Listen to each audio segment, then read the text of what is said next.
बंटी कबूतर भुट्टे तोड़ रहा था, तभी वहाँ एक गरीब कौवा आया। मुझे भूख लगी है, कबूतर भाई कुछ खाने को दे दो। बंटी ने उसे देखा तो तरस खाकर एक भुट्टा उसे तोड़कर दे दिया। भुट्टा खाने के बाद गरीब कौवा बहुत खुश हुआ। वाह, तुम्हारे खेत के भुट्टे तो बहुत ही स्वादिष्ट है। ईश्वर करे तुम्हारे खेत में सोने के भुट्टे हो। इतना कहकर वो गरीब कौवा उड़ गया। बंटी को उसकी बात पर हंसी आ गई।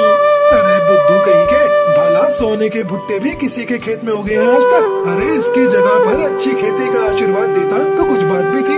अगले दिन जब बंटी भुट्टे तोड़ने पहुंचा तो खेत में दूर से ही सोने की तरह चमकता एक भुट्टा दिखाई दिया। बंटी ने पास जाकर देखा तो आश्चर्य से उसकी आंखें खुली की खुली रह गईं।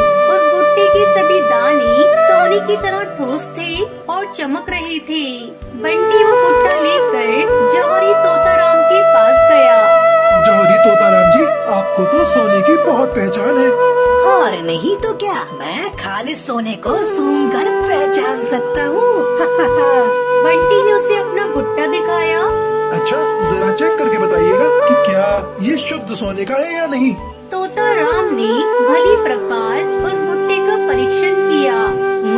अरे बंटी, ये तो खरे सोने के दानों से बना भुट्टा है। तुम्हें ये कहाँ से मिला? तुम्हें इससे क्या, तुम ये बताओ कि इस भुट्टे की क्या कीमत दोगे। मैं तुम्हें इसके 50,000 रुपए दे सकता हूँ। ये सुनकर उसकी आंखों में चमक आ गई। उसने वो भुट्टा तोताराम को बेच दिया। इसके बाद प्रतिदिन बंटी के एक सोने का भुट्टा मिलने लगा। बंटी बहुत ही अमीर हो गया। बंटी के पास जितना ही ज्यादा पैसा बढ़ता गया, उतना ही वो कंजूस और लालची होता गया। उसने भुट्टे का एक और बड़ा खेत खरीद लिया और कुछ मजदूर भी रख लिए। वो मजदूरों को खेत में देर से बुलाता था और मजदूरों से पहले ही खेत में पहुंचकर वो सोने का भुट्टा तोड़ लेता था। एक दिन वो तोताराम के पास भुट्टा बेचने गया तो तोताराम से रहा नहीं गया और उसने पूछ ही लिया। अरे बंटी, ये तो बताओ कि रोज रोज तुम इतने शुद्ध सोने के दानों से भरा भुट्टा लाते कहाँ से हो? मेरे खेत में सोने के भुट्टे उगते हैं, वहीं से लाता हूँ।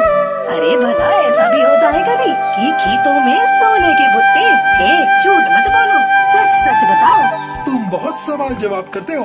आगे से मैं अपने सोने के भुट्टे शहर में बेचूंगा। ये कहकर बंटी कबूतर अपना भुट्टा लेकर चला गया। बंटी कबूतर दिन ब दिन चिड़चिड़ा और गुस्सैल होता जा रहा था।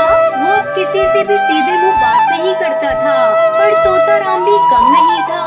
एक दिन उसने उसका पीछा किया और उसे सुनहरा भुट्टा तोड़ते हुए देख लिया। अगले दिन होने से पहले ही वो बंटी के खेत में पहुंचकर सुनहरा भुट्टा तोड़ लाया।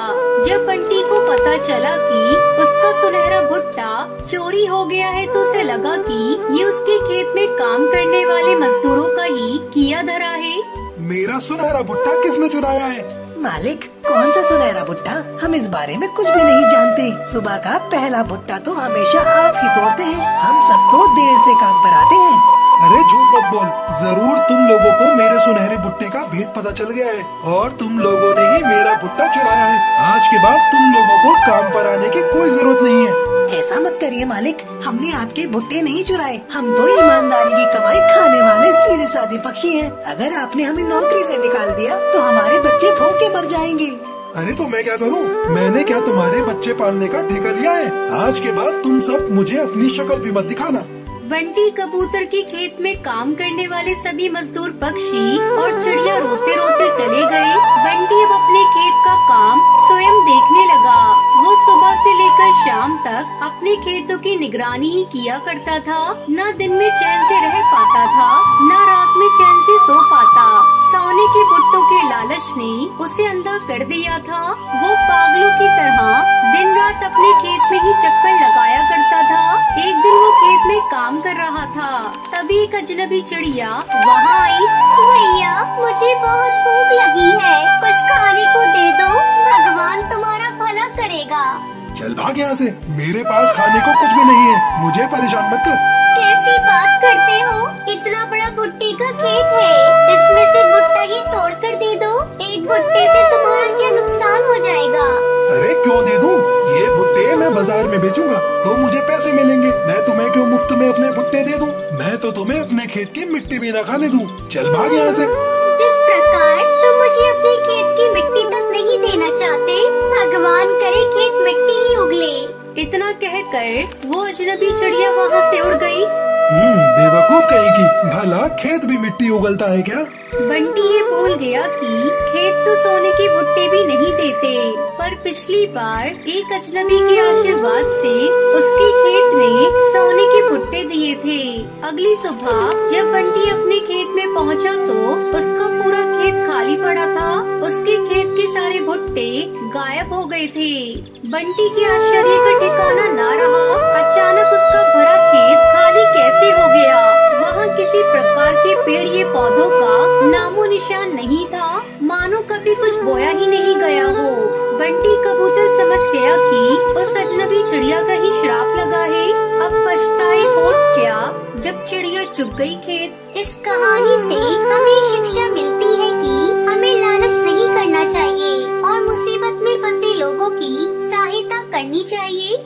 सुंदरवन जंगल में टुनटुनी चिड़िया अपने बच्चों के साथ रहती थी। एक दिन उसके मायके से उसकी माँ का कॉल आता है। टुनटुनी बेटा, तुम्हारे भाई चीकू की शादी तय हो गई है और शादी अगले महीने है। ठीक है माँ, मैं आ जाऊंगी। शादी की बात सुनकर टुनटुनी की बेटी पीहू बोलती है, माँ, मामा की शादी है और हमारे पास तो कपड़े ही नहीं हैं। तू चिंता क्यों करती है बेटी, मैं शादी के लिए अच्छे अच्छे कपड़े खरीद दूंगी। लेकिन तुम कहाँ से खरीदोगी माँ? घर में तो एक भी पैसा नहीं है। मैं कल से खेतों में काम करूंगी और उससे जो आमदनी मिलेगी उससे तेरे कपड़े खरीद दूंगी। क्या माँ, सुबह से शाम तक तो काम करती रहती हो, अब खेतों में भी काम करोगी? बेटा कुछ न कुछ तो करना ही पड़ेगा। माँ, मैं भी तुम्हारे साथ खेतों में काम करूँगी। अरे नहीं बेटा, मैं खुद काम कर लूंगी, तुम लोग अभी पढ़ाई करो। लेकिन तुम अपनी सेहत का ख्याल रखना। अगले दिन बच्चों, मैं खेत में काम करने जा रही हूँ, तुम धूप में मत खेलने जाना।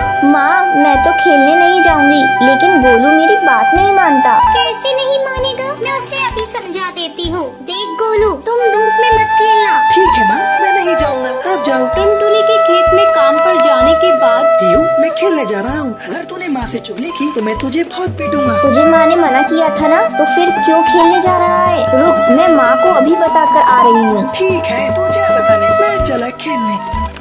पीहू बार बार माँ को कॉल करती है, लेकिन उसका कॉल नहीं लगता है। गोलू चिड़ा खेलते खेलते अचानक बेहोश हो जाता है।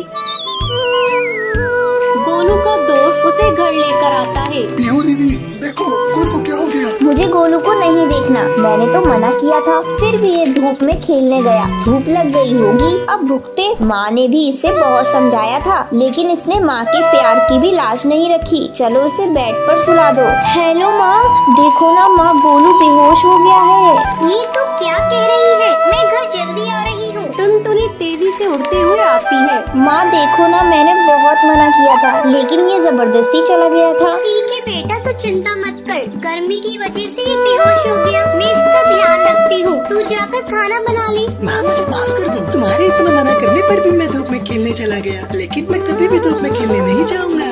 शाबाश मेरे बेटे, तूने बहुत अच्छी बात कही। ऐसे ही काफी साल गुजर जाते हैं। अब गोलू और पीहू बड़े हो गए थे। एक दिन गोलू टुनटुनी के पास आता है। माँ, हमें ये घर बेच देना चाहिए। कैसी बात कर रहा है बेटा, ये तेरे पापा की आखिरी निशानी है। मैं मरते मर जाऊंगी, पर ये घर कभी नहीं बेचूंगी, कभी नहीं बेचूंगी। ठीक है माँ, मैं देखता हूँ तुम ये घर कैसे नहीं बेचती हो। गोलू, तू मेरे प्यार का नाजायज फायदा उठा रहा है, तुझे जो करना है कर ले, पर मैं ये घर किसी भी कीमत पर नहीं बेचूंगी। ठीक है माँ, तुम इस हौसले में रहो, मैं जा रहा हूँ। बेटा तू कहाँ जा रहा है, मुझे इस बुढ़ापे में छोड़कर? अभी तो तेरी बहन की भी शादी नहीं हुई, मैं क्या करूँ? ले देकर मेरे पास यही एक घर है, तो इसे भी बेचने को कह रहा है? मुझे छोड़कर मत जा बेटा, मत जा। अब मैं तुम्हारी एक भी बात नहीं मानूंगा, मैं जा रहा हूँ घर छोड़कर। जैसे गोलू घर से बाहर निकलता है, उसे चक्कर आते हैं और वो गिर जाता है। टुनटुनी चिड़िया जल्दी बाहर आती है और उसे उठाती है। देख बेटा, ये भगवान का इशारा है, तू अपनी माँ को छोड़कर मत जा। अगर मुझे छोड़कर गया तो वापस जिंदा नहीं आएगा और मैं फिर तेरे पापा के पास चली जाऊंगी। फिर तू अकेले इस घर में इधर उधर घूमते रहना। माँ, मरने की बातें मत करो, मैं भटक गया था। मुझे कुछ नहीं चाहिए, बस तुम्हारा प्यार चाहिए। गोलू तूने सही किया, अगर तू चला जाता तो माँ जिंदा नहीं रहती। चल अब चलकर खिचड़ी खा ले, मैंने तेरे लिए घर